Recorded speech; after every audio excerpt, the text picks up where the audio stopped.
It's not a lecture, it's just an interactive session. So you're free to ask, comment, or even add on what I would have presented. Yeah. So, yeah, my name is Sentong Maniso, and I'm a student of construction management. Yeah, said that. Yeah. So I also happen to be a certified IT support specialist. Then also I'm in the process of being certified as an associate cloud engineer. So those are my social media handles. Then this is the presentation outline. Before we go to cloud computing, we're going to look at traditional computing, that is the on-premise computing. Then after looking at all that, then it will be so easy for you to understand what cloud computing is. Yeah, then after that, we shall have a demonstration on how to use one of the cloud computing platforms. Then after that, we shall have a short quiz. Yeah, it won't be like a very hard quiz. There will be just simple questions. Yeah. Then after the quiz, then we shall have an interactive session for you ask your question, then you get the answer, or you can compliment on what you would have presented. Yeah. So now let's get started on on-premise computing. Okay, sorry about the spelling. It is on-premise, like premises. Yeah. So by on-premise computing, I mean, let me say you've developed a web application or any kind of application, but you need people to access it. Let me hope I'm audible now. And is everyone here? Yeah. So let me say you've developed a web application or any kind of application that you need people to access online. So what you need to do, you need to buy a server so that people can access your application. Yeah, so that's what they call on-premise computing. For example, here at Makerere University, you can see that they have some applications they are running. For example, Mwed. So in case it is not hosted in the cloud, as we're going to see what the cloud is, now that means they need to have servers to host that application so that it is accessible online. Yeah, so it's what we try and talk about. Yeah, so in order for you to do that, you need to purchase a server. Like you need to purchase that hardware equipment. And now I've put an example. It can be any kind of server depending on what your need is or the purpose. Yeah, so there I put some example of a Dell server. So a server is just a normal computer. Okay, it's also a computer, but now it has more capabilities. The way you can see, maybe I may be having this computer when it has 8 GB RAM, maybe the storage is 500. But when it comes to a server, you may find that it has like 100 gigabytes of RAM because it is serving a lot of people according to the request. So it is a computer, but now it has high power to serve a lot of people at the same time. Yeah. So that is what is called as on-premise computing. Then, yeah, so who can tell me the disadvantage of this? Let me say I have a simple web application. I expect 5 people to visit my website, and I host it on a server that I've bought. I put it in my office. Then I find a way of connecting it to the internet so that anyone can access it. So, which kind of problems can you be having here? Anything? Yes.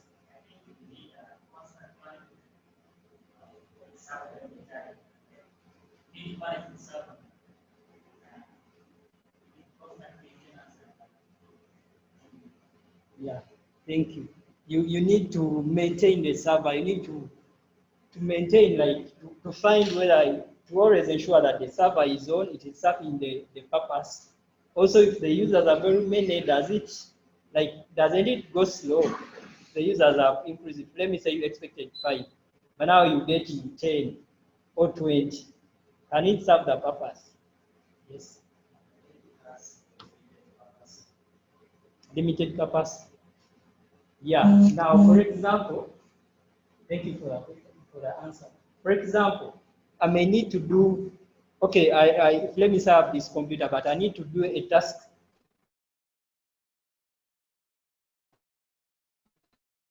For example, maybe but high computation capacity byte of RAM, maybe 5,000 gigabytes of storage or what. You may find that maybe if you calculate that is your need, but the hardware manufacturers, they have not manufactured such kind of system. So it may, however, this computer have a lot of specifications. Again, it has a limited capacity. Yeah. So any other, what is the problem of having this?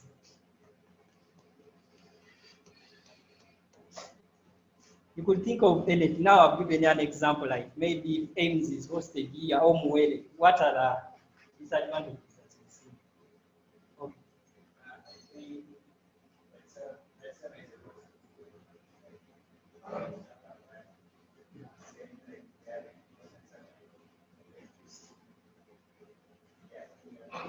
Yeah, so it is costly, like you need to ensure that it is always up and running. You can also turn your computer into a server, but as long as you're going to ensure that it doesn't go, the moment you shut it down, then people can't access it.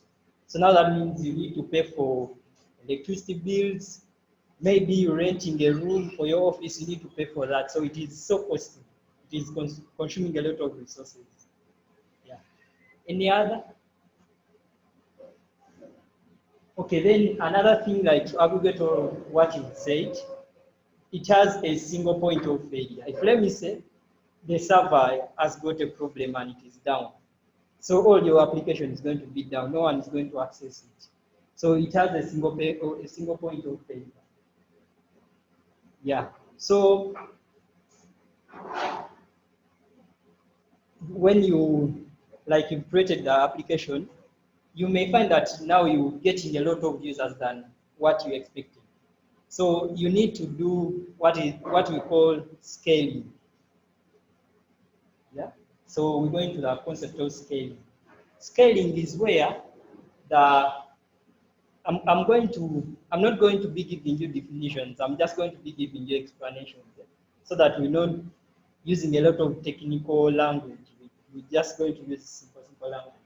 Yeah, for scaling is the ability of, let's say, a computer or your server, because now we've explained what the server is, for it to adjust according to the usage. For example, if the users are very many, it increases and it can handle all the users. There are very few, there is a way you can scale down so that you don't consume a lot of resources, yet you have very few users. Yeah. So is it clear? Scaling, yeah? Yeah, so there are two ways of scaling. There's what they call vertical scaling and horizontal scaling. Anyone know about those? Anyone knows about vertical scaling? Okay, like for vertical scaling, like this is a server that I had. It had, if you look at the specifications here, it has one socket, one U, rack mount server. We're not going to go into details, but now just imagine you have a computer, it has 1 GB RAM, it has 320 gigabytes of storage, then maybe it's a dual core. So now if you need to run maybe AutoCAD, ArchiCAD, or any big software, now that means you need to buy a computer that can handle those software. So here, just look at it in terms of users. The users are very many now, that means you need high computation power. So what you decide to do is maybe you get a bigger server. Remember the other one was a big slim. So this one is big, meaning that it comes to storage, it has more storage, it has more RAM, because server has everything that the computer has. It has more RAM, it has more power when it comes to the processing unit. Yeah, so now you can see these are like the specifications of the of that. So what is the problem of vertical scaling? Of course, maybe you serve the purpose of there are very many users, now you've increased the computation power. You can now handle the very many users. But what is the problem there? Because it looks like maybe you've eliminated something, yet we mentioned about the problems of on-premise computing. But as if I'm seeing it still around, who could have recognized that?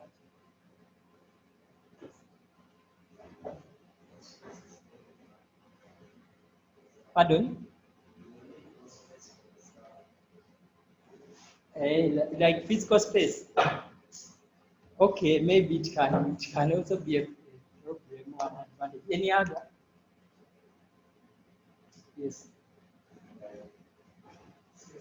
Data is growing now, so that's double scale. That's Yeah, that's true. But now there is some problem we've not like even looked at.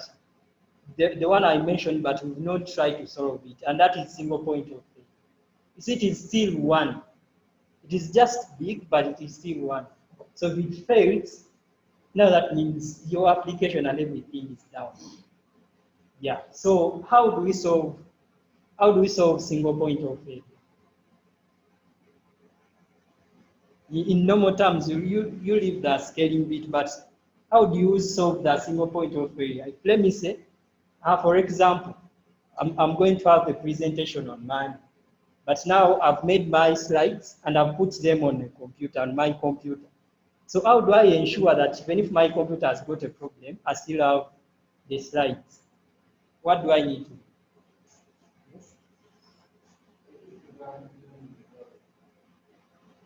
Yeah, but now we don't have the cloud yet. We are doing on-premise computing. Yes.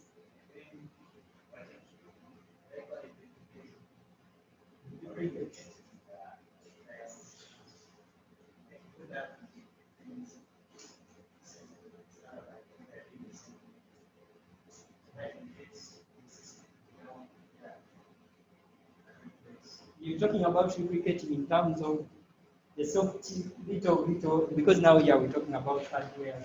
The hardware has failed. How do I replicate the hardware? Because you have the solution, like how do you replicate or duplicate the hardware? You buy another one also. Yeah, so instead of you maybe having, because this is very costly, we're going to look at the cost side. Instead of maybe buying a very, very big server, you can buy maybe two that are small. Yeah, so now this is called horizontal scaling. Okay, fine, at the slide it is showing horizontally, but that's not what it means. What it means is like, because if you look at the servers, in a rack they will be vertical, but that's not vertical scaling. We see vertical scaling is just increasing the capacity. But horizontal scaling is kind of like now you have two or more options. Yeah. So this is called horizontal scaling. Then, now for horizontal scaling, let me say people are visiting your web application, but remember now you have two servers. So how are you going to distribute it? For example, it maybe you have the home page, about us page, you have where they sign in from, you have where maybe they do courses from, but now you need to distribute them all over the two servers. So how do you go about that? Because if let me say I'm going to visit, because these servers, in order for you to know the server to visit, it has to have an IP address. Like it uniquely identifies it. Yeah? Because if I'm visiting mark.s.ug and again I want to visit it, I should go to the same address. So in order to ensure that you visit the same address as required, they use IP address. So any server that is connected to internet has an IP address. Yeah. So now let me say this one has an IP address and also the other one. So if I want to visit the IP, I want to visit information which is here but not the other one.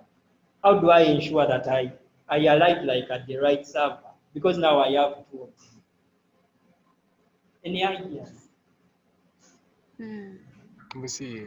See, the horizontal scaling, at least it is trying to solve something. But now, the users, because the information need to distribute the information, but the users accessing that information, they should go to the right like end or like the information they need. Because let me say here you have home and about us page, then the logins are done from here, then the courses are done from the other side. When I'm done logging in, then I need to access the other one. Yeah. So any ideas? Okay. So now here you need to introduce like another server, and its aim is not to have your data, like it's not to host your data. But for it, what it does, it has that if someone needs to visit my login page, they should go to the first server. They need to do courses, they should go to the second server. They need to log out, or if they need to do this or to make payments, they should go to the other server. Yeah. So technically, that is called a load balancer. It's balancing the load. Yeah? So everyone who is trying to access your application, remember it is now here I have 2, but they can be as many as possible according to the users that you have. Yeah. So they will have to go through the load balancer, then the load balancer will determine their destination because it knows it runs some load balancing software that you configure to direct users where they need to go. Yeah. Is that clear? Okay. But again, even if we do this, then you see that as if we introducing back some problem again. Because to access this, I need again to go through the load balancer. Yeah. So which problem is that one that is keeping on persisting?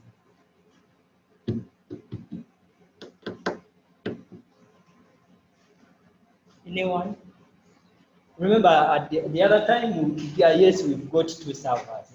But now we need to ensure that people go to the right destination. So we've brought a load balancer that tells them, please, if you need this, go to this server. If you need this one, go to the other. Yes. Problem is the load balancer has a problem. Yeah. Again, can't access. Exactly. It is still the like single point of failure. Like we see now, do solve the single point of failure, you produce another. You get another server. But again, now when you looked at like trying to distribute the load, now we brought again when we need to access these servers into through one server. So single point of failure is still there. Like if the load balancer fails, like people can't access the information. Yeah, so you will see that it keeps on, because if now you say, let me buy a second load balancer, you can solve it by doing this. Like you buy a second load balancer, then it is distributing traffic. Then if this one is down, the other one can take over. You see that? Take the arrows as cables. They are just cables connecting one load balancer, one server to the other. Yeah. So you could see here we have the stack of servers there, but they can be more than that. So you could see that, again, I have now 2 load balancers. I've eliminated single point of failure, but again, I'll need to put another one that can also do like load balancing for the load balancers. Are you getting it? So that you eliminate also that problem of destination. Yeah. So like in networking, it happens to be that they have kind of solution to this. And what they do, you see this one, with communication between the other 2 load balancers. Yeah. So what they do, they introduce, there is a way you connect 2 load balancers with a cable, but like there's a specific technology to use it. Yeah. So the main aim, remember this one is doing almost the same thing as the other one. But now we are doing it for reliability, that if this one is down, the other one can take over. So the importance of that is that one load balancer is going to act as a primary load balancer. Like the users are communicating, or want to communicate to my application, which is down here. They go through that primary load balancer. Then the other one is secondary. It's not going to be working. It's just going to be there for, should I call it rescue? Yeah, so there's a technology which, like, the load balancer can communicate to another one. It's actually called the heartbeat. Like, it gives it a signal that, like, if this is our primary load balancer, it has to give a signal to the secondary load balancer that I'm still alive, like it's still on. So if, let me say, it has to give it that signal after 1 minute or like after 30 seconds. So if the other one realizes that 30 seconds have passed, I'm not receiving that signal. It is now 1 minute, I'm not receiving the other signal. So it starts working, like it takes over and it becomes the primary load balancer. Have you got that? Yeah. So now we've looked at all of that, but remember where we started from is we just have a kind of an application post so that people can that in order for you to ensure that there is reliability, availability, then also that everyone is accessing information they need. So the kind of servers that we need to buy. If we buy the ones with low specifications, we're going to buy many of them. Then if we try to use vertical scaling, it's going to be costly, but again, it may not solve the problem of single point of view. Yeah, so now here I was trying to show kind of like the cost. So this is kind of like a basic server, but you can see the cost here. In Ugandan shilling, that is like 2.3, but this is kind of like the start because it just has one socket and one processor. So you could imagine kind of a server. Yet even these like normal computers have more than even those specifications. Now the other one we looked at, that one, you look at the costs of a very high-end, like powerful server going closer to like 300 million guarantee. So that is so costly, as you can see. Yeah. So like now you've realized, now I think you can explain this picture, right? You know that some servers have information, others are load balancers, others are what? So you're going to end up with something like this. It is even intimidating, not? So one cable is communicating to, like, connecting one server to another, but just to ensure that traffic is delivered to where you need it to be delivered. Yeah. So, like, that's the on-premise computing. Like you owning your own servers. Yeah. So now, before we go to that, maybe we can get, again, people would have got more answers about what's the problem with the other computing we looked at, the on-premise computing. Yes.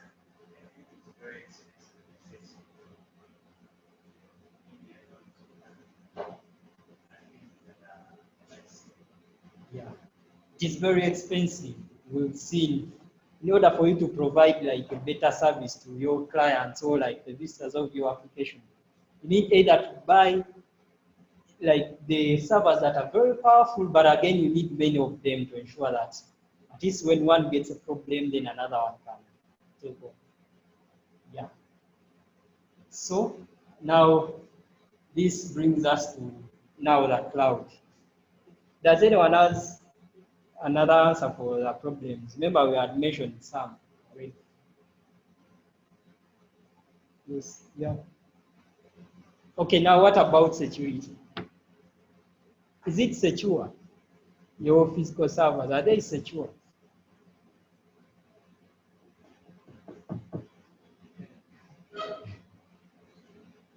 Meaning it is very hard to ensure that they are secure. First of all, you have to first look at the physical security. So you need to ensure that where they are kept, they are very secure, like no one can access them.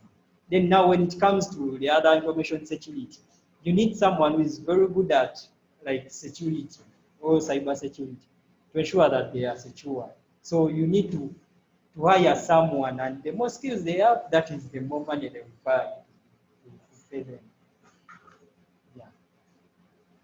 So now we've gone to the cloud. Now this is kind of a different one from the on-premise. Yeah. So what do you think is the cloud? Any answer is valid. Actually, anyone should tell me what they think is cloud, because you might have heard about that word very many times. And someone tells you, "I put this on the cloud," or "I'm using the cloud," and when you look to understand what you mean. Yes.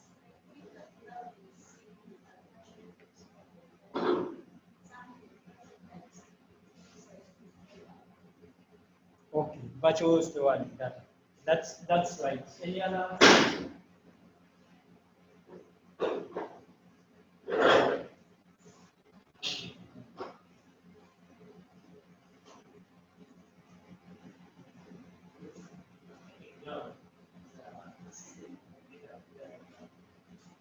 Okay.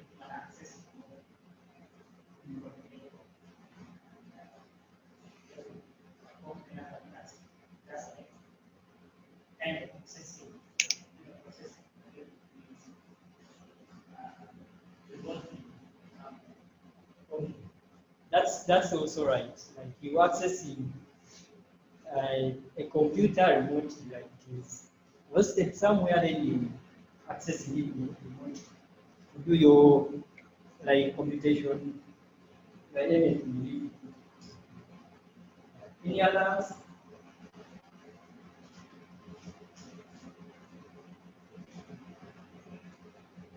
Any other answer? What do you think the cloud is?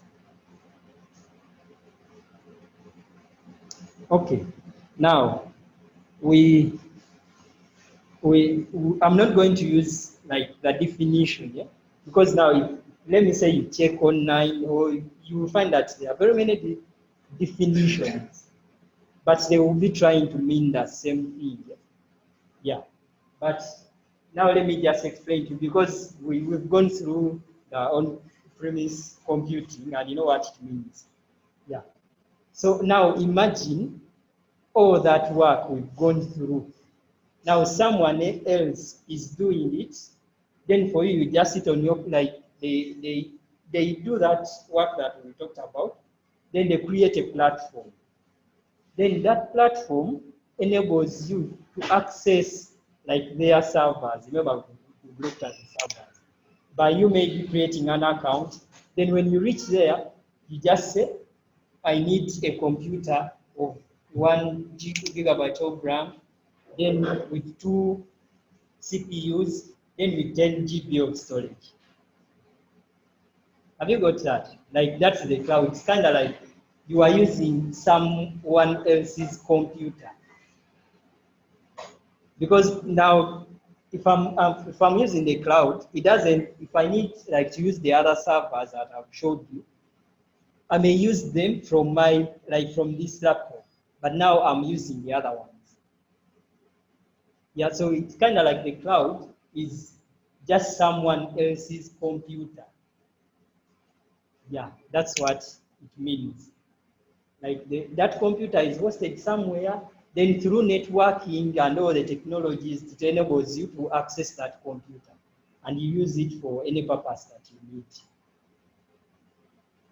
Let me hope it is clear. Any question before we move on?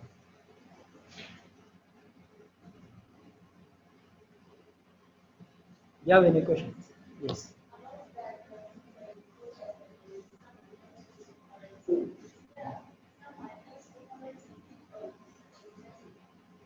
Okay, now it is okay. Now we've seen all what is required. So it needs an organization. Let me say, Makerere University turns to be now providing cloud services to other people. It needs to buy the equipment, then it tries to build that platform. So now that means that organization is running it. So what you're asking about whether it is automated or what. So some things are done manually, then they use advanced technology to automate some, but it's not that everything can be automated. Yeah, so they buy those servers are manufactured, they bring them on their like headquarters or like data centers, they connect them, they install any kind of software that is needed for people to access them. They automate some tasks, then others that are not easily automated, they leave them to be done by the human. Yeah, so it doesn't need to be like just automatic. Some are automated, then others are not automated. But that organization is responsible for maintenance, for buying, for anything. Like even if the server has gone down, you have the right to blame them because you pay them now. So any other question? Okay. So now, do you remember the other picture? Maybe let me put you back. You see this one? Yeah, there you have servers, cables connecting them, but now this one is looking messy, don't so? Yeah, but now you find that like the current data centers, or like the centers that tend to have millions or thousands of servers. I don't know whether it is clear, it is not so clear there. But like they will just be looking nice and organized, but it is the same concept, like they are doing the same. They are also suffering with load balancing, suffering with security, they are suffering with scaling. But now that when you try to look at it, it tends to look good, but it's the same concept. Yeah. So now, how are the organizations that are providing cloud services able to deliver those services? Because now we've seen that they need to buy a lot of like servers, but does that mean everyone who needs to use the server, should they use their own server? For example, if you need to have 10 users that are using your cloud services, should you buy 10 servers? It's what now we're going to look at, like the kind of technologies that are empowering the cloud, that are making the cloud to be possible. Yeah. So one of the technologies is virtualization technology. So does anyone ever heard about virtualization?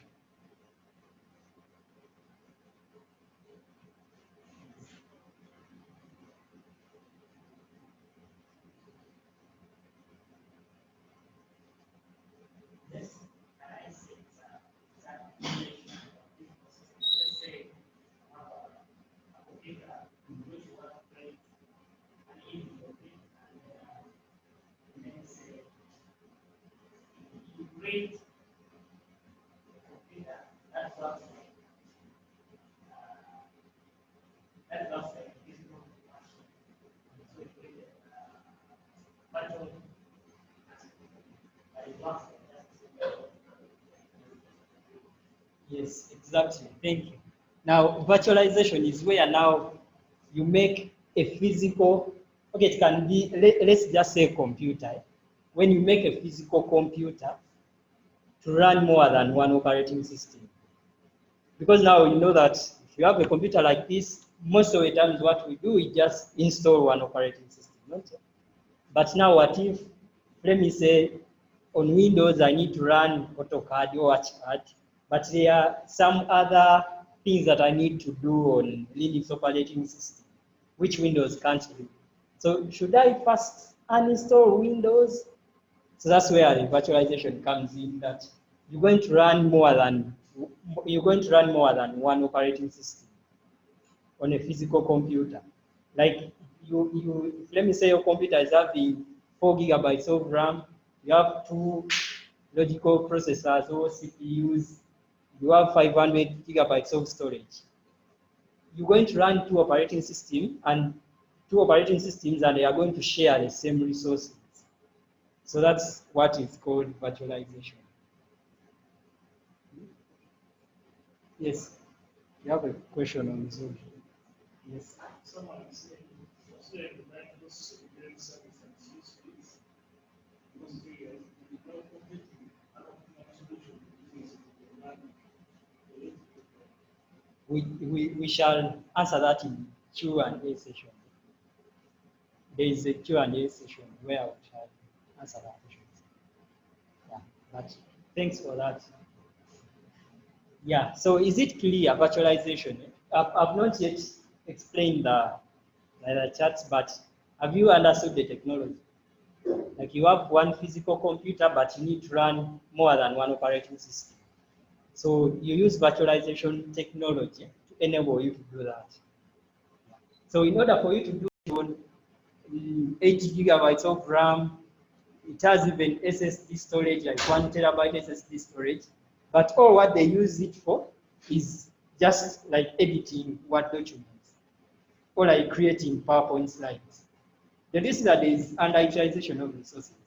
But in case of a server, if let me say 1 gigabyte of RAM can serve more than one user, then we can provide it to more than one user and we fully utilize the resources. Yeah. So now currently there are like two kinds of virtualization. Now this one is basing on the hypervisor, but some of you would have heard of like containers. This one, I'm not going so much into it, but it is also possible. It's called containerization. Yeah. So for it, the way it works, you have the physical computer, then you have the operating system. Then instead of having the hypervisor, there is another software called the container runtime. Then on that container runtime, you run different applications. And those applications, like they are isolated. This application cannot communicate to the other one. And this one cannot communicate to the other one. So now it is kind of like the way it puts the other operating system. But now these ones, containers are very light. You see that in another operating system, because only the file of the operating system may be like 5 gigabytes. But these containers, they can be even less than 1 gigabyte. So it is a bit light. And also another importance of containerization is that it enables like multiple platform development. For example, if I want to create an application that runs on Windows, then I realize, hey, there are some people that are using Mac OS, but they need to use my application. Traditionally, what you do, you sit down and create like another version of the same, but following the rules that it can run on the Mac OS. Yeah, or like in phones, Android and iOS. Traditionally, you could just develop an Android application, then sit down also write the same code for iOS because they are using different languages and like the rules you need to follow. But when it comes to containerization, any operating system that has the container runtime, the software, take it as the hypervisor. It is what enables containers to run. So on that operating system, what you need, you install the container runtime environment. Then any application that you developed in terms of like any container application, you can now bring it and run it on any operating system. It comes with all the dependencies and everything. Yeah, so that is the importance of containerization. It has started being used so much. You could read about maybe Docker, Kubernetes engine. That's where it falls under containerization. Yeah. So virtualization is the technology that empowers like cloud computing. There are other technologies, but at least this is the core technology that empowers cloud computing. Then, now, in cloud computing, we have different, what they call, okay, it is a bit abstract, but it is just service models, like the different services of cloud computing. Because we need those services. Instead of me buying my own server, I need to recruit someone else's server. Now, they are mostly like PD, because the other one we looked at it, not so on premises. Now, these are the service models in cloud computing. These are the three. There's what they call infrastructure as a service. Then there's what they call platform as a service, software as a service. Now there are many other you find like storage as a service, networking as a service, very many, but these three are the cores. Yeah. So let me explain one by one.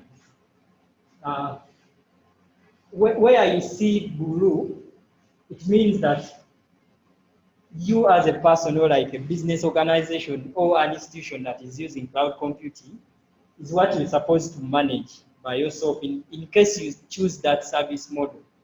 For example, infrastructure as a service. For infrastructure as a service, it is where that I need a server to host something, but I don't have that server. So what you do, you go to any cloud provider and you tell them your problem, then now they can rent you the server. So now that can be either physical or maybe they have a platform where you go to communicate, do some settings, and you were able to get the infrastructure that you need. Yeah. So now that means networking, we've seen networking at the start, is done by the cloud provider. Then storage is done by the or provided by the cloud provider. Then servers are provided by a cloud provider, and virtualization technology is done by the cloud provider. Then for you, you are the one who is going to, now they have rented you the server. So it is you to decide, this is the operating system I need to install. You install it on the infrastructure you got, as long as it can run on it. Any middleware, like any other software that you need.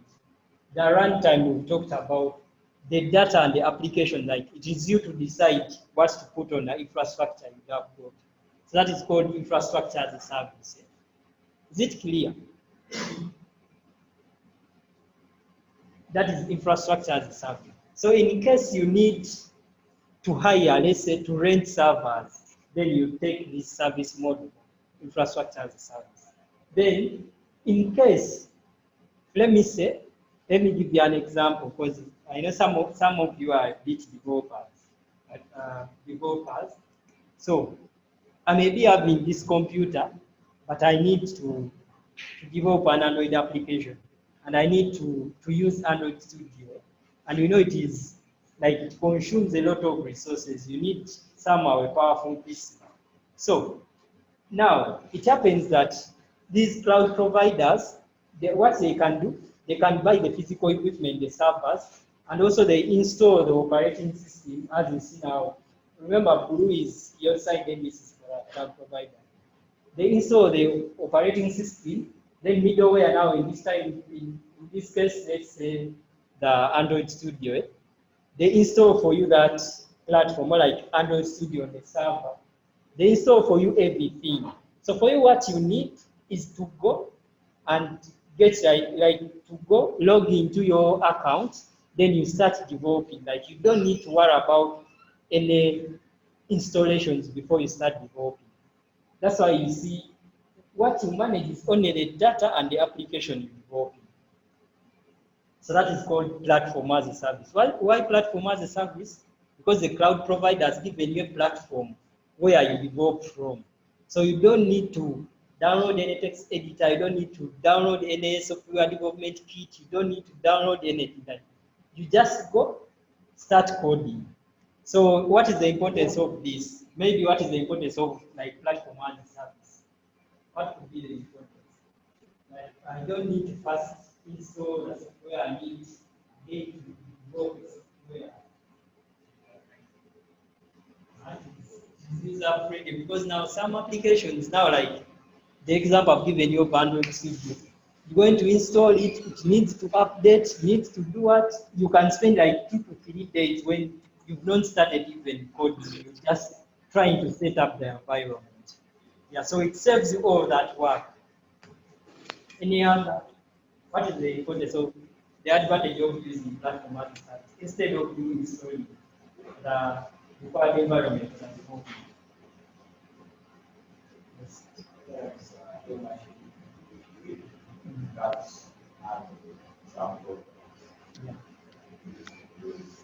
Exactly, like you now we've seen it now you are able, I'm now able to sit on my dual core, then I start developing for like iOS or any Android, but yet I would need to buy like an i7 10th generation what. So instead of buying all that, so that I can run the software I need to develop the apps, I just go sit on my computer as long as it has internet connection, then I start developing. Then any other. Now also we've seen in terms of speed, you're just going to log into your account. You just say maybe create new account and you start coding. So you don't need to worry about how my space is reducing, the way you can install maybe any development software or like say like when I install Tokazi, what the space is reducing. Yeah? So you get worried. But now here, for you, your concern is only developing the application, only the code for the application. Then from that service model, now we have another one where the cloud service provider is like giving you everything, and that is called software as a service. So now that means they are buying servers, they are doing all the complicated networking, security, everything you need, even the application, they install it for you, then for you come and just use it. So instead of installing the application that I want to use on, okay, the program, let me use the program. Instead of installing the program on my computer, I'm instead using a program hosted somewhere on someone else's computer. Yeah. So who can give me an example of, because it is software as a service. A software is provided to you as a service. Like you don't need to install it. You're just going to use it. Who can give me an example of any software that you have used and it is using this service model? Any software. Maybe I can give you an example and you can relate. Yeah? Yeah. For MS Office, we have Microsoft Word, right? But I need to get a file, install it on a computer, then use it. Which other software can do that without me installing it? There's Google Docs, right? Or there's Office 365. Yeah. So on Google Docs, we all know if you have, because Google, the way they did it is, as long as you have a Gmail account, you have access to Google Docs and free of charge. So they are going through all of this and they are providing it for free. So that is an example of software as a service. So if you don't have internet, you will not be able to use it. Unless there are some extensions that allow you to use it offline. But like normally you need internet access. Then on the internet, you go to googledocs.com, say start new document, blank document, and you start using it without installing it. So that is software as a service. Any other software that you use without installing it? Yes. Mm.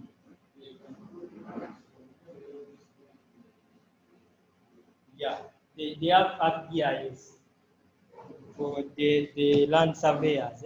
So the other one, there is one you can download, install, and use. Then there is another one called ArcGIS Online. You just go on any web browser, visit it, use it from there, save your work, and even if you shut down your computer, even if your computer crashes, you just go to another computer, sign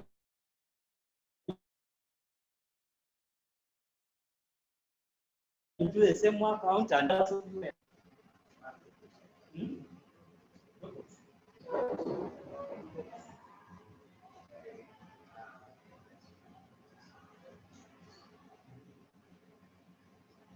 Is a finance management system called books, and it is also like you can access it online. Instead of you, there are those ones you can download, then there are those ones you can access online.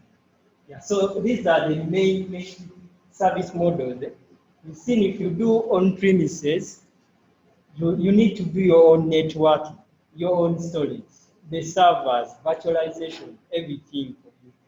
Then as you go to this site, you see that the cloud provider is managing almost everything for you.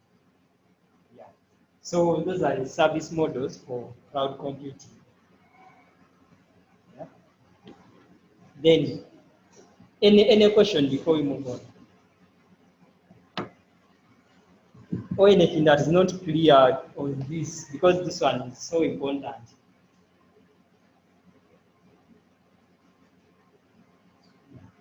Okay, let's continue. Now, the features of the cloud, like the characteristics of the cloud. Yeah, there are very many, but due to the interest of time, I'm going to explain a few. I'm not going to deeply explain it. I'm going to just mention about them. Yeah, because it is free, and we have a demo which may go on like for 20 minutes. So the first feature is called, let me first explain the second one. It's called on-demand self-service. Yeah, so on any cloud, like a cloud provider, they create their platform, which can enable you to interact with their servers in the data center.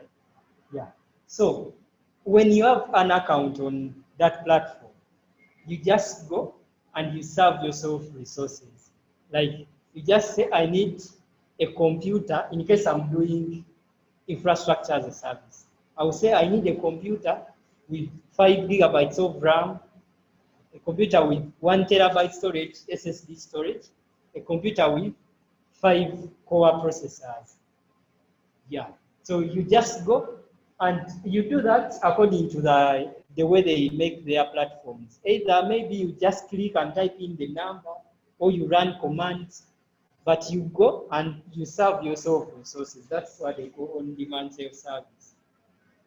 Like according to your requirements, the resource requirements, you go and serve, like you serve yourself. Yeah. Then another one, I'm going to mention to do the core ones. There is measured service. Yeah.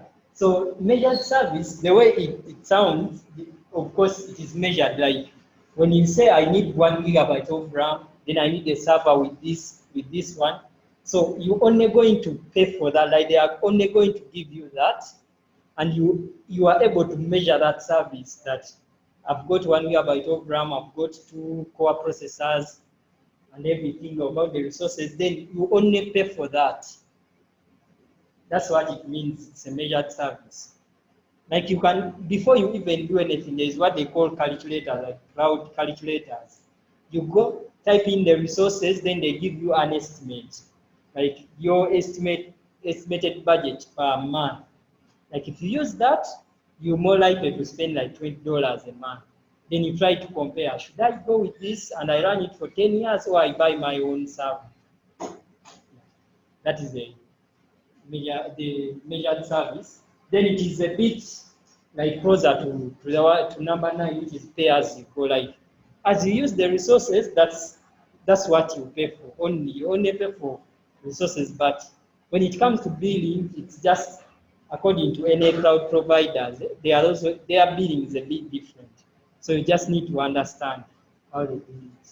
Then resource pooling. Now, resource pooling, let me explain it in this kind of way. Let me say, if you go to a supermarket, you find that in case I need beverages, you're going to find they are different, but they are going to be in like the same corner or the same area. And so, let me say you need snacks. You're not going to find a fridge here, then another on the other side, like there's a way they group them. Yeah, so now that's what they call like resource pooling. Similar resources, they tend to group them in a kind of same category. So if let me say I need storage, then there is some other thing that is closer to storage, they will put it in the same category. So it is easier for you to pick the resources that you need. Yeah. Then which other one? We have automatic system. Some of the parts are automatic, some of them are automatic.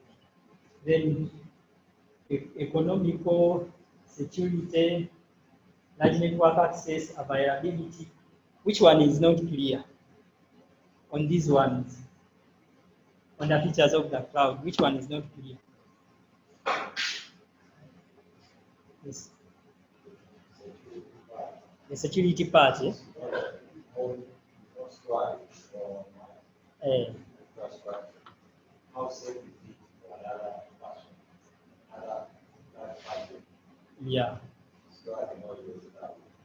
Yeah, so that one we shall also look at more, like, is the cloud secure? Everyone will give us what they think, like they will give us what they think and what backs that answer they have.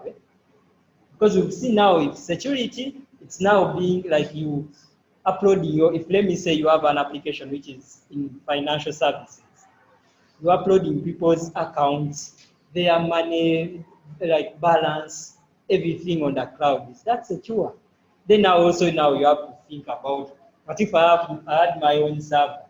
Will it be secure to have that information on my own server? Yeah, so we shall look at that later. Then any other which is not clear? Yeah, so now before we move on to the next thing, there's what they call availability. Yeah? Yeah, I'm going to stress on this one a bit.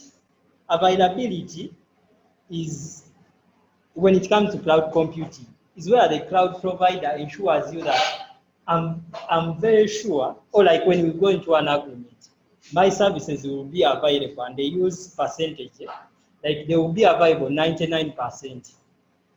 Yeah, so like what I've said, is 99% good or bad? Like if I tell you, I'm going to rent you a server, but my server is going to be on only 99%. How is that? Remember, you have an application, shouldn't stop, like people are always accessing it all the time. Is 99% a good figure or not a good figure? It's a good figure, right? Closer to 100. Anyone else? Yeah, so now there's what they call service level agreement. So a service level agreement is an agreement you make. You see, like even the software you tend to install, just that first we click next, they just say do you agree to the terms and conditions, they just say yes without reading. But they tend to have all the conditions there.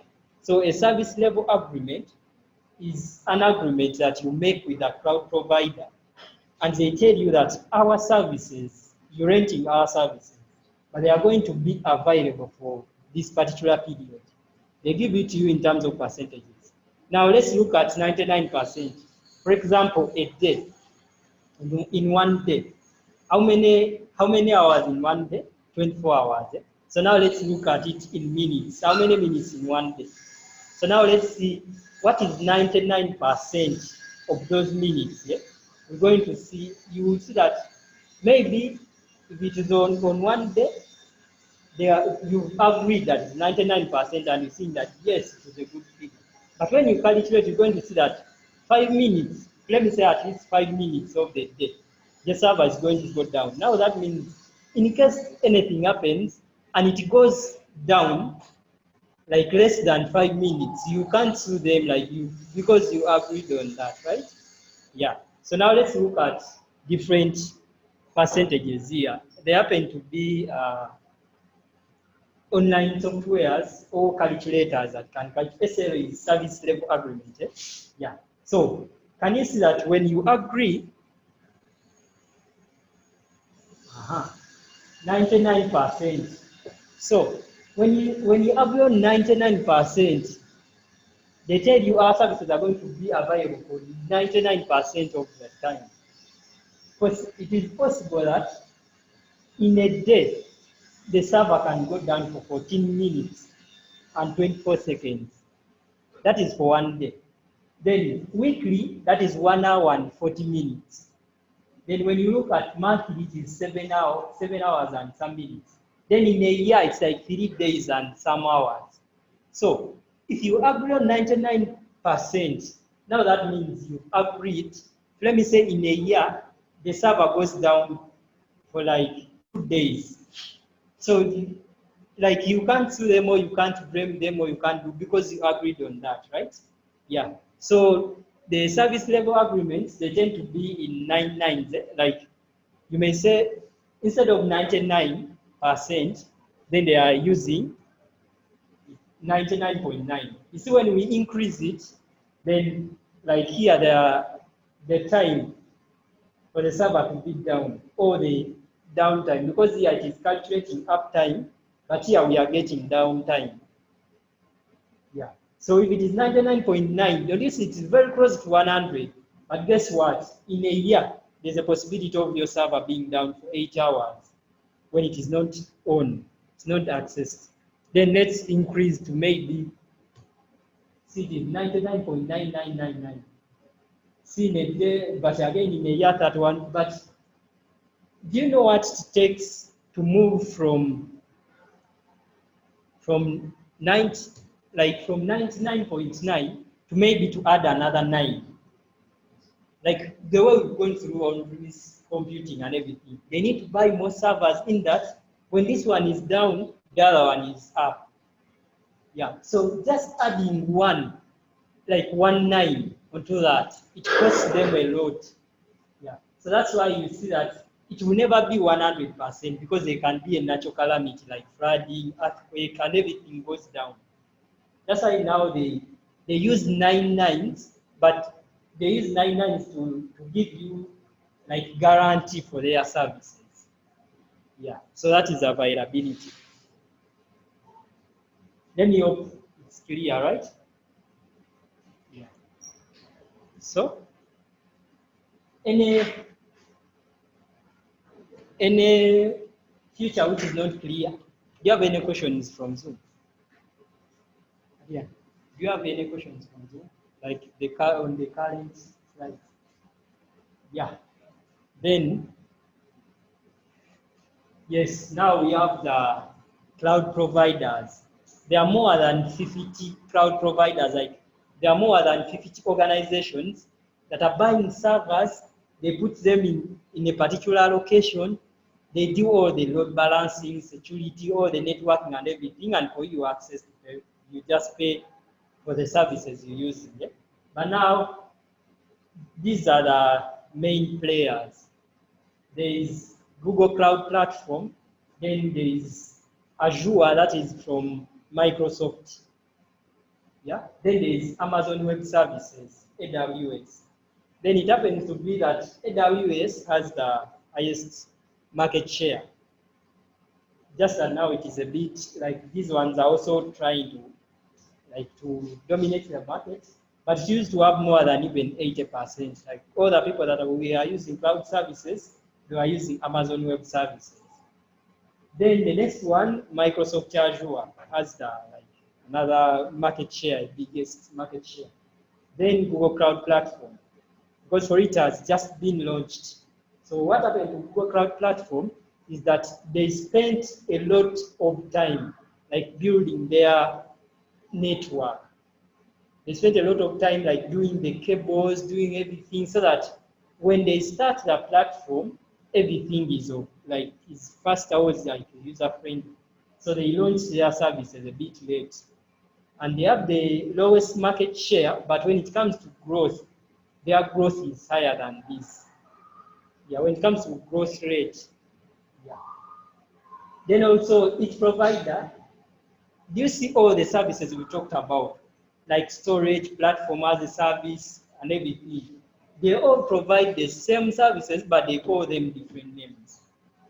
Yeah. Like, let me say the infrastructure as a service platform for Google is called maybe Compute or Google Compute. You'll find the one which is Amazon Web Services may be called Amazon Compute, but it is the same service model. Yeah. So for us, the demo we're going to do is for Google Cloud Platform. Yeah. Why I chose this one is like as long as you have a Gmail account, and I believe almost everyone here has a Gmail account, then you can create a Google Cloud Platform account. Like you already even have, just that you've not activated it. The way you can see that if you have a Gmail account, you already have a YouTube channel, you already have what, but you've just not configured it. So it is very easy for you to dive into like Google Cloud Platform than the other ones. Yeah. So these are some of the services that Google Cloud Platform provides. Now these are kind of like the categories. There is Google Compute, Then there is storage, there is big data and machine learning and other services. Yeah. So you can see that under compute, then we have now different services for different service models. Now, for example, compute engine is for infrastructure as a service. If I need virtual machines or if I need to run operating systems, I'm going to go to compute engine. If I need to develop an application, remember we talked about platform as a service. For Google Cloud Platform, I need to go to App Engine. If I want to develop especially a mobile application or a web application, I go to App Engine. Then if I need containers, I go to Container Engine. Yeah. Then now there happens to be that you need to store data. So there's storage, but under storage, there's different kind of data that you store. For example, for cloud storage, this is done for like blob storage. For example, I need to store images, I need to store maybe videos, maybe I need to store some movies. That's when I choose cloud storage. The way they configure it is that you can easily store that. Like there are different storage services, but each service is better for for a particular purpose. Then we have cloud data store. Now, if you develop any application, especially a mobile application, you need somewhere where you're going to host your database. And most of the times that database should be very fast so that when users are using your application, they don't receive like latency or delays. Yeah, so cloud data store was created for that purpose. Then we have cloud SQL. Yeah, so if you're running like the web application, like on a computer, I need to install at least MySQL or PostgreSQL. So if you need to run MySQL or PostgreSQL in the cloud, that's when you go to Cloud SQL. Then there are very many others. This Cloud Bigtable, this one is mostly used in IoT devices. Maybe you want to store data from IoT devices. That's when you go for Cloud Bigtable. Yeah. Then so if you want to do like machine learning and big data, then they have also different services.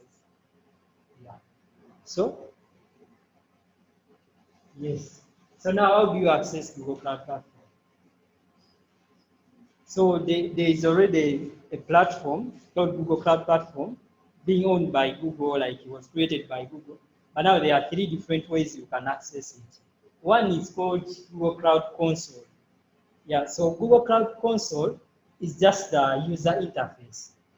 Like that platform has a user interface, and most of the time what you're just going to do is to click, type in different figures to configure what you want to do. So it is a user interface for Google Cloud Console. Then Google Cloud Shell. Now Google Cloud Shell it provides command line interface for you to access the Google Cloud Platform. Like the way you see, you have a command prompt, you have CMD, then you have PowerShell, you have a terminal. So you can have that, then you follow the rules that you need to follow in order for you to access the Google Cloud Platform. Then another one is called Google Cloud SDK. SDK is a software development kit. So there happens to be that you can download SDK, it's just a software, install it on Windows or Linux or Mac OS. Then now you start accessing the Google Cloud Platform from there, from running that software. Yeah. So you may ask, now how do I get started? Like to start learning about Google Cloud Platform or about cloud or practicing with it. Yeah, so Google Cloud Platform, they happen to have a nice documentation which is detailing everything. Yeah, so what you need to do is just visit cloud.google.com. Then you check the documentation for any service that you need. Then you start using it straight away. Then there is another platform which is called QuickLabs. Yeah, so this QuickLabs, it's a platform that allows you to practice. Let me say I want to know how do I install a virtual machine. They give you what they call labs, virtual labs. A lab which is timed, for example, 1 hour. Then they tell you the procedures that you need to do. how do you log in, now do this, now do this. So it is an environment where you can practice from. Yeah, it is not free, but like they tend to give out coupons, especially if you follow them like on Twitter, they tend to give out free coupons. Computer, we're going to install Linux operating system. Right?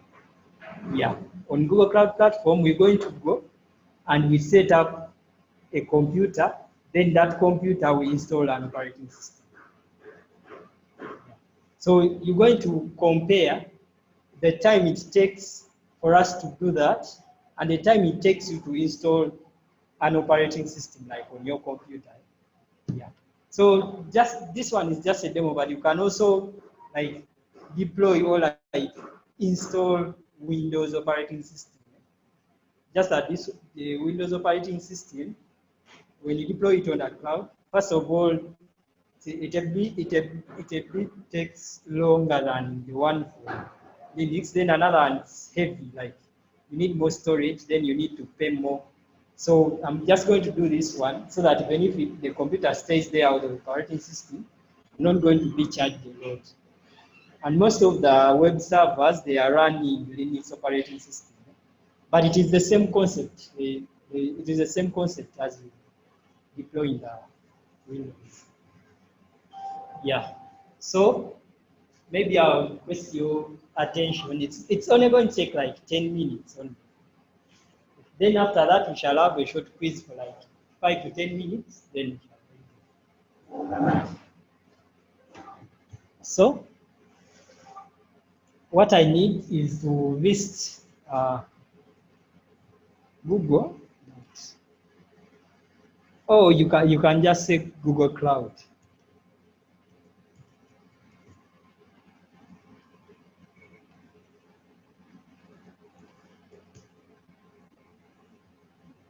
Yeah. So then you visit this link, which is cloud.google.com. This one. You can also try to do that as long as your email is, but maybe it is better you follow, then now you try to do it later. Yeah. So now this is the platform page. You could see how many companies are using the cloud. It's not that these are only companies, but there are very many. But these are like the main users, PayPal, Twitter, what. Like they are hosting their services, or they are using Google Cloud services to offer services now to the consumers. Yeah. So now this is what I've been telling you about. Like Google spent a lot of time trying to develop the infrastructure. So according to the map, where you see this, like that is a region. It's called a region. So a region has zones. Now in cloud computing, a zone is like the data center. Yeah. So like the zone.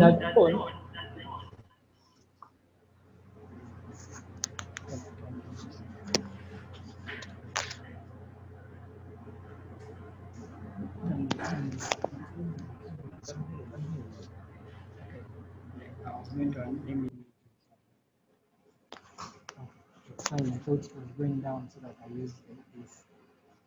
Let me continue the phone.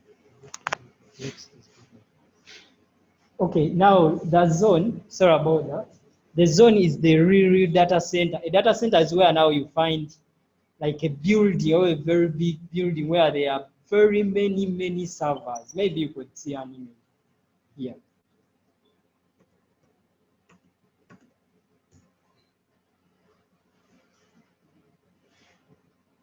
You see that?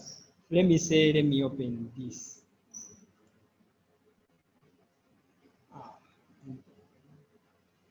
Okay, there it is. Like the screen is not clear, but as you could see that those are like thousands of servers. So you find a place like Makerere University, it has like 20 buildings, but all those buildings just have servers that are interconnected with each other using cables. Like what we've seen, or like what we saw at the beginning, it is the same concept, but now there are very many because the users are very many. So it is what is here, like when they say zone, that is a data center.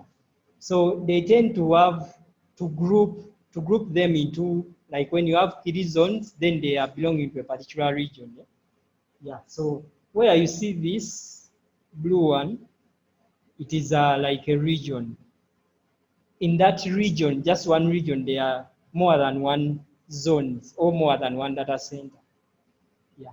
So how they connect one zone to another? Let me say this is in USA, then how do we connect to the UK? Then they connect through cables, just that the cables they are very big, and they put them like they are. You can see that they are crossing over the ocean, but they are down, like even the ships can't reach them. So they spend a lot of time doing this, creating their networks. Yeah. So like in Africa, they don't have any data center. What they have is called an edge point. There's one here in Mombasa, here. Then there's another one in South Africa, here in Cape Town, and also another one in Nigeria. So the edge point is kind of like, it's not a data center, but there are some services or special routers or special routers that tend to kind of like boost the network. Because now you can see that cables here, maybe a closer zone is here. Cables would have moved, so they need to boost them. So that's what an edge point does. They have those specialized servers that can boost network. Yeah. So then other things you can explore by yourself. Then now what we're going to do is we're going to go to console. Click on go to console. Remember what I said, that how do you access the Google Cloud Platform? We said one of them is Google Cloud Console, right? Then we also said Cloud Shell. So now this is how it looks, the Google Cloud Console. This is the interface, the user interface. This is how it looks. So in order for you to see like the services we are talking about, you access them from here, from the navigation menu. Yeah. So now you can see there is a way they group categories. You see compute. Under compute, we have App Engine, we have Compute Engine, we have Kubernetes Engine, Cloud Functions, and everything. And on one, you can do a lot of things, all this. So this is how they group them. Yeah. So you could see the first one, this Compute Engine, that is platform, that is infrastructure as a service. Then when you go to like storage, that's where you find the concept of storage as a service. Then now you find another category that has databases. Then if you want to do networking, there is also another category. You can set up your own network, like in the cloud, as long as you can pay for it, or like you do what is required. Then they also provide more services, like for monitoring. You can monitor how your application is performing, or the virtual machine you have, or anything. And then they have more tools that are for specific services. Then when you're going to do big data and machine learning, these are the services you can access. Then after that, these are for artificial intelligence. Now there are other solutions. Now, like maybe you want to do a game server, you can come and create a game server. If you want to do something about Google Maps, this is where you come and get the API key and use Google Maps in you use Google Maps API in your applications. Then there are others that are kind of like, because people have tried to go, there's MongoDB. You can see that this one is not owned by Google, but there is a partnership between Google and that company that does MongoDB. There's a way you can use MongoDB through Cloud Platform. Yeah. So now I think we are set for that demo, right? Any question on this? Yeah, if you've not been able to access this, what you need is you need to sign in to your Gmail account.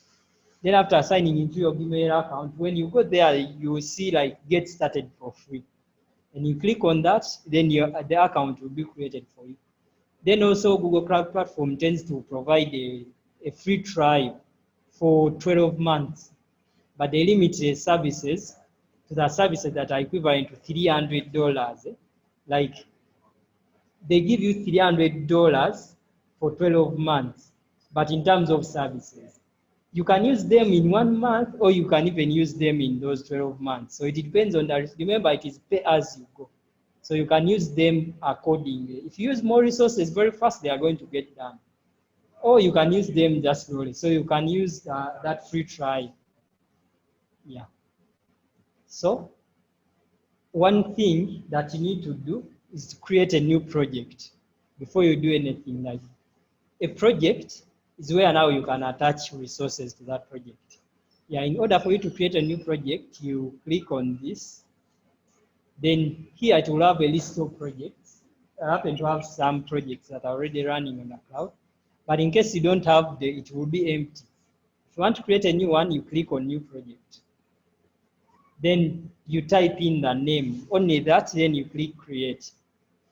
Yeah, so that's how it works. But I'm going to use already existing project. So if you have very many projects, what you need to do is you ensure that in case you're going to attach services to a particular project, it's the one which is chosen. If let me say I'm in this project, all the services that I'm going to give, they are going to go to that project. So you should always be keen as you are attaching services. Yeah.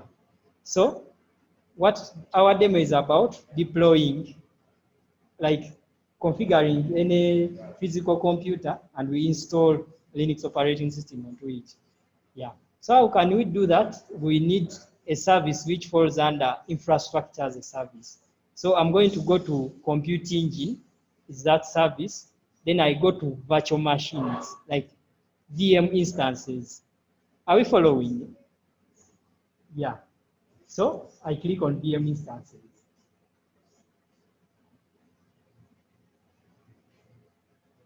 Yeah. It's always fast, but it depends on the internet connection. Yeah?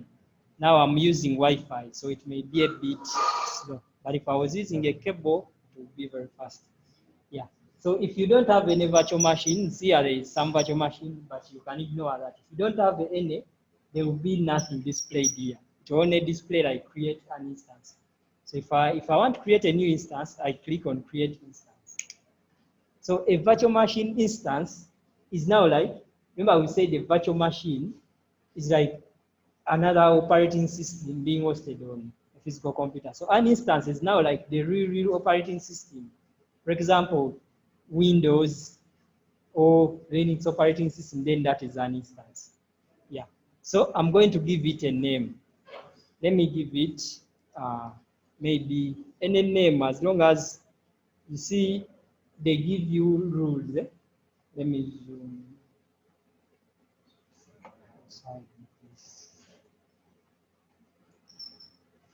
Okay, it should be lowercase, like when you're creating it, and no spaces. So I'm going to say, let me call it lab demo. Yeah. So there are some, like there is a lot of things we need to configure here, but I'm going to jump and I only configure the ones that are so critical. Yeah. So there happens to be that before you even, like there is a default virtual machine that Google Cloud Platform has. Like even if I just type the name, I can be able to click on create because there is a default one. For them, they already configure for you. That's why it is able to configure how much. This is just an estimate. So remember, it is a pay-as-you-go service. So this is the amount it is expecting us to spend in case I'm to use their default virtual machine. It is in dollars per month, but it is an estimate. Because you may create a virtual machine, then you use it, like maybe it is hosting some server and there are very many people using it. So the money may be more than that. Or if maybe it is less, the money is going to be less than that. Yeah. So you remember the concept of regions and zones?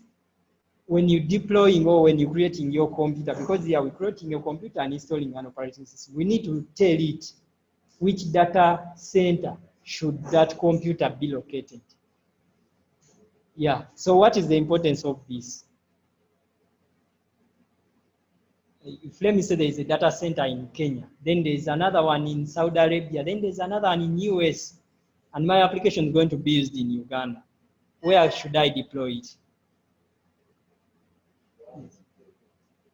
Yes? Yeah, you do the one nearly so that it's faster to access your information. Yeah.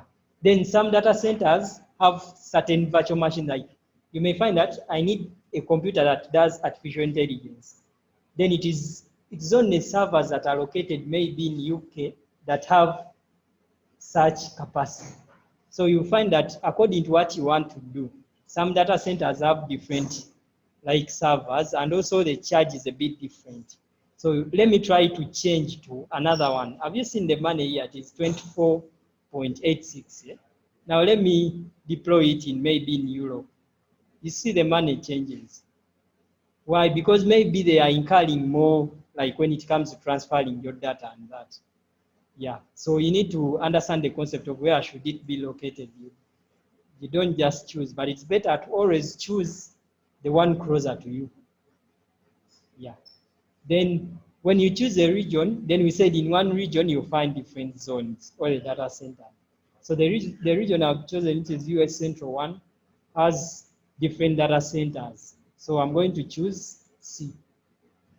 Or like A. So this one you may find that the cost doesn't change. The cost mostly changes when you change the region, not the zone. Yeah. So we are done with the name. We are done telling it where should it be located.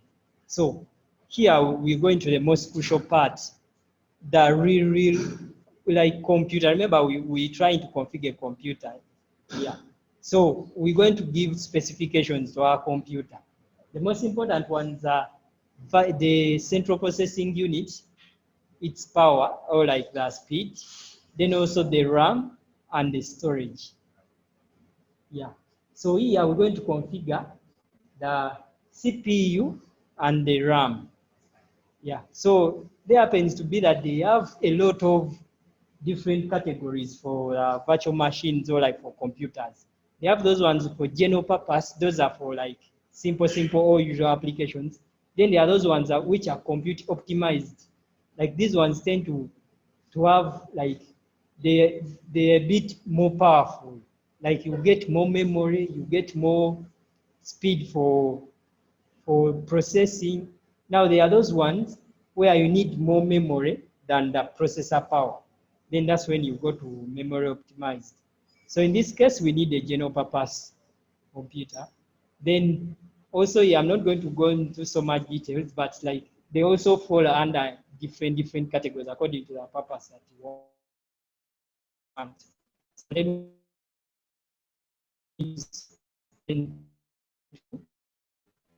then now E2, you see that these ones are different. They are starting E2 micro, E2 small. When I choose maybe N2, you're going to see that they are also different. The way they categorize them and they number them N2. Yeah. So let me choose N1.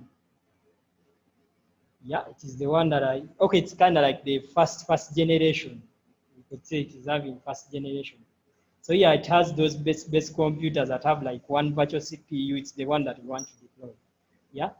Then now I've gone to the type of the computer. Remember, we're just selecting central processing unit speed and the memory. That's all. So here you can see that they have different categories. Like in shared core, you can have one virtual CPU and 614 megabytes of memory or RAM. Then D1 small, you can have one virtual CPU, 1.7 gigabytes of memory, but it is shared because it is having shared core.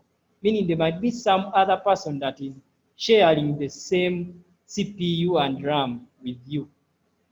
Yeah, but that can be good in case the cost is going to be down. Yeah, yeah. So it depends on what you want to deploy. So in this case, I'm going to choose. Okay, let me deploy N1 standard. This one. Yeah. So what we've done a pre-configured, like they've already told us this one has one virtual CPU, this one has this memory.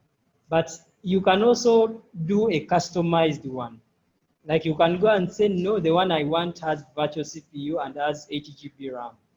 Yeah, but I'm not going to do it here. But all what you need to do is just come here and say custom. So when you do custom, you are able to adjust like the number of cores. You can see I can have up to 96 cores, but when I check the money, you see where it has gone. It has reached like $2,000. So it depends on what you choose. So let's use that one. Then another thing we left with, we are done with the computer. So we left with the storage and the operating system.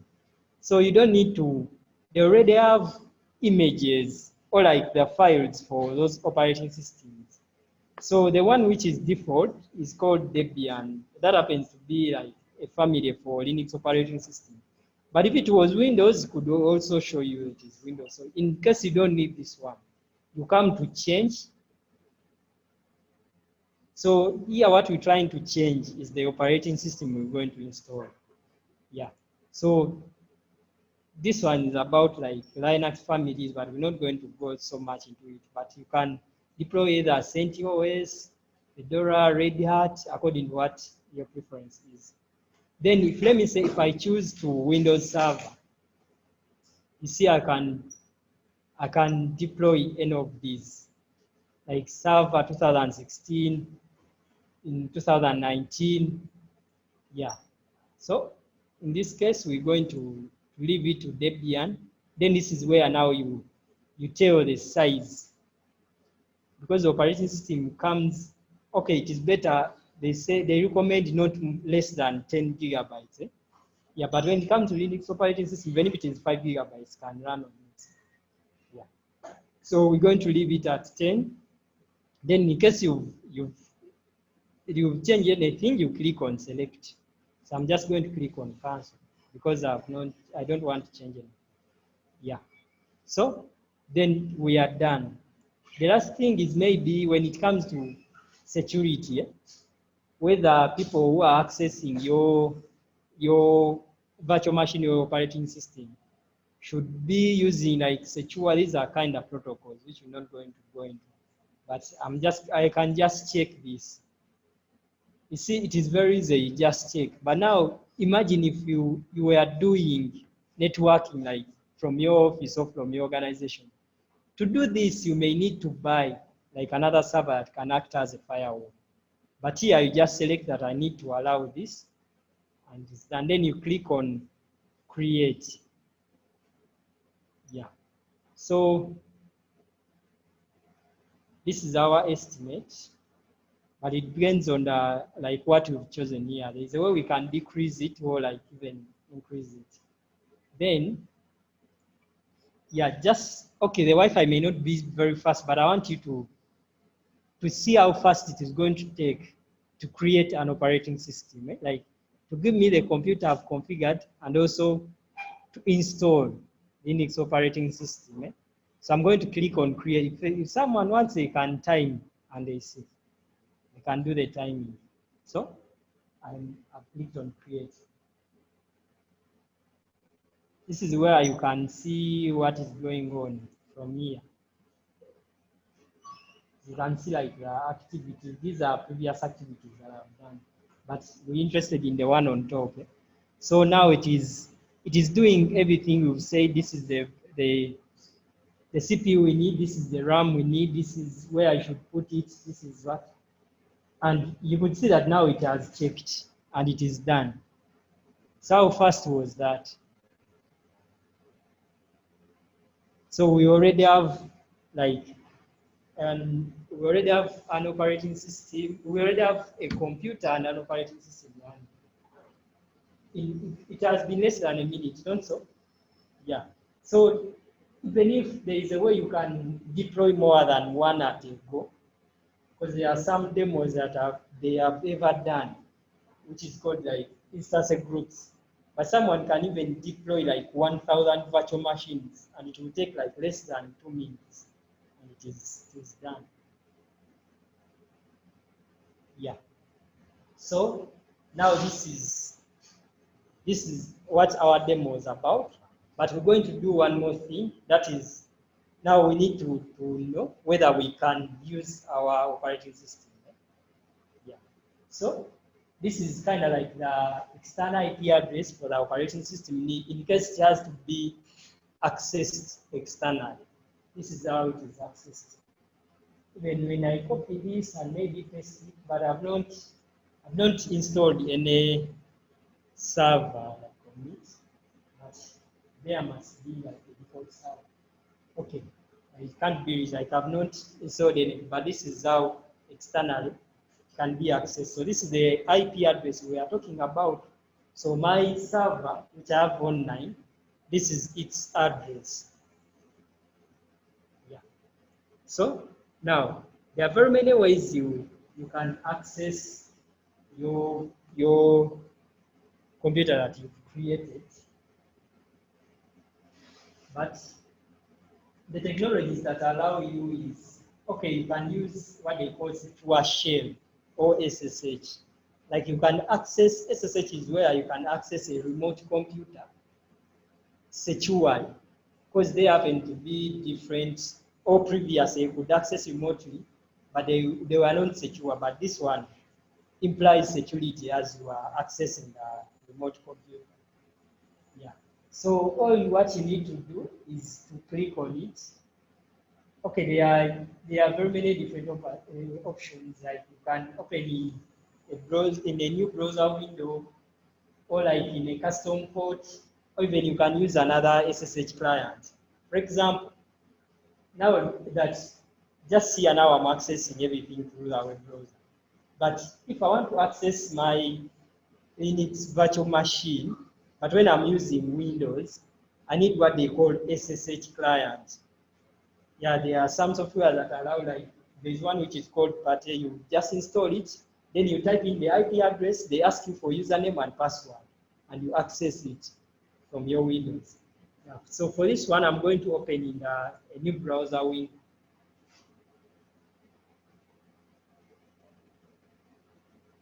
Yeah. Maybe Adrian, you ask whether they can see this, or I need to share it. They can't see it. They can see that this one.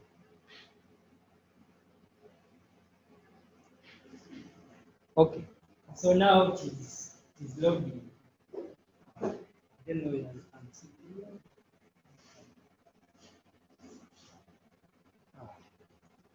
I think it's not so clear, but we shall go with that. Somehow clear, right? Yeah.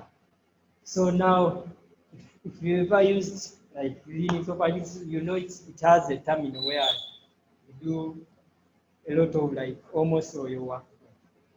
Yeah. So this terminal now has our computer and operating system. So you can do anything you want, even if you install new software or to update. Like, okay, let's try one command. Like in Linux, the way you update is you can say sudo apt get update.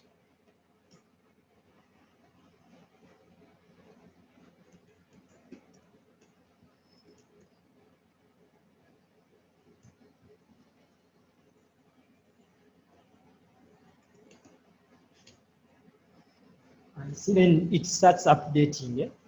Yeah. So here we are just validating like whether it is a real operating system. And now this is kind of like the hardware specifications for our it is not so clear, but for our operating system, or like for our computer. You can see it is running 32 and also 64 bits. Then it has one CPU according to the specifications.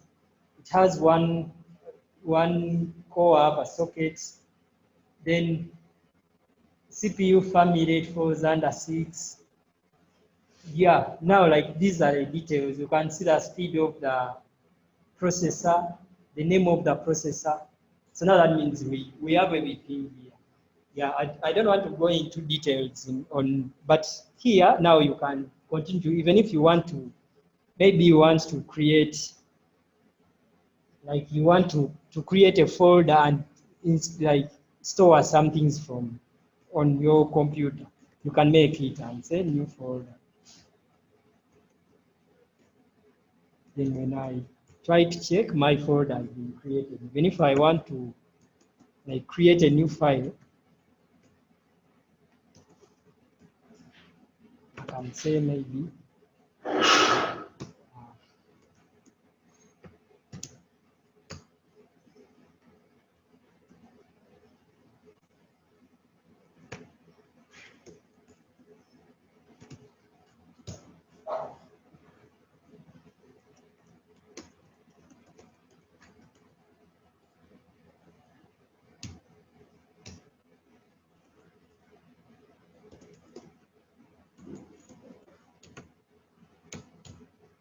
yeah, like I've created a file, then I also like added some information into the file, and I was able to view it.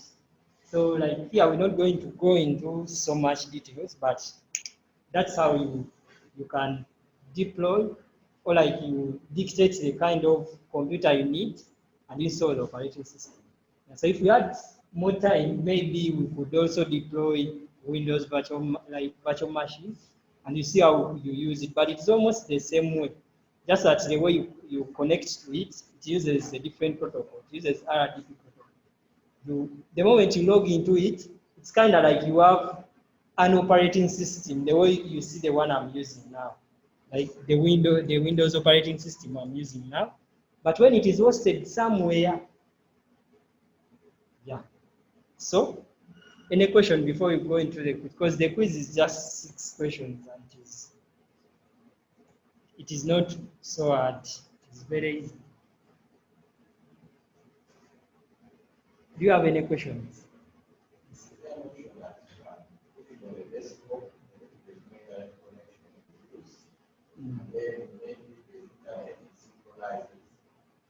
Yeah, that is for Cloud SDK. That is for Cloud SDK. You download a software called Google Cloud SDK, install it. Then what it does, it comes with certain tools that enables you to communicate back. So you do everything, then when like you get internet connection, you can push back to the other one. The way like remote servers work, because it also does version control. So you can push it. So any other question? Yeah. Mm.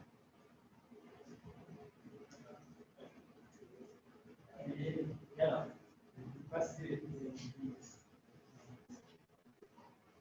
So we're going to do a quiz, but you need access to computer.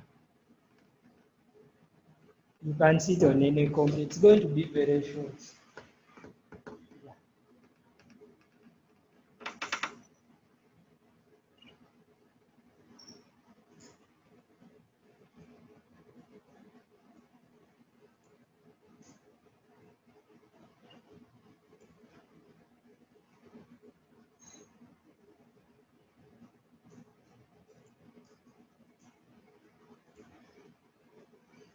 Have you all got access to computers? You get any?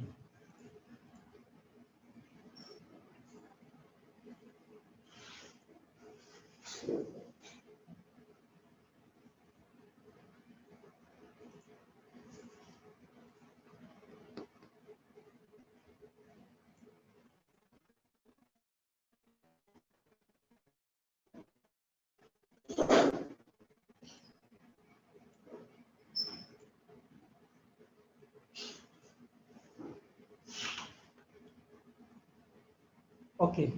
For this game, all what you need for all like all what you need, you're going to go to Kahoot.it.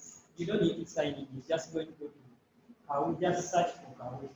Then you go to Kahoot .it something like that.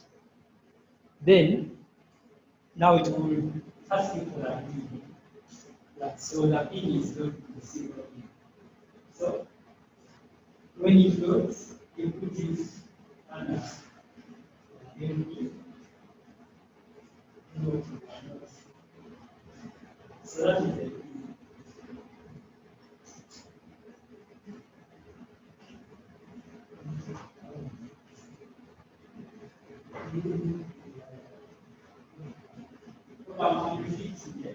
That's okay. You have only window, then search for Kahoot. Then you follow the first one. Then you do Kahoot. So it's going to ask you for the theme, then the nickname. The nickname is the name that's going to appear here. Everything you're going to answer is going to come here, and it will show you the one who has more problems. So I'm going to start it, but every question has 90 seconds. Yeah, so the question is going to be displayed. Then when it is displayed, now there are 4 different shapes you'll be able to see. So for you, you're not going to be having the answers, but the answers will be corresponding to the shapes that are here. Maybe you're going to do one question, you will understand it. Yeah? Okay, let me start it. But I'm seeing only 3 people have joined. Let's wait. Let's go into it first.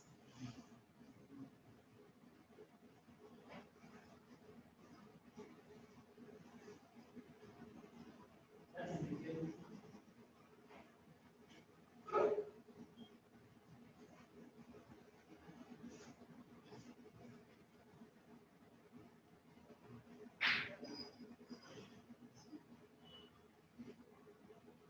So are we ready? Are we done? There are only 6 people.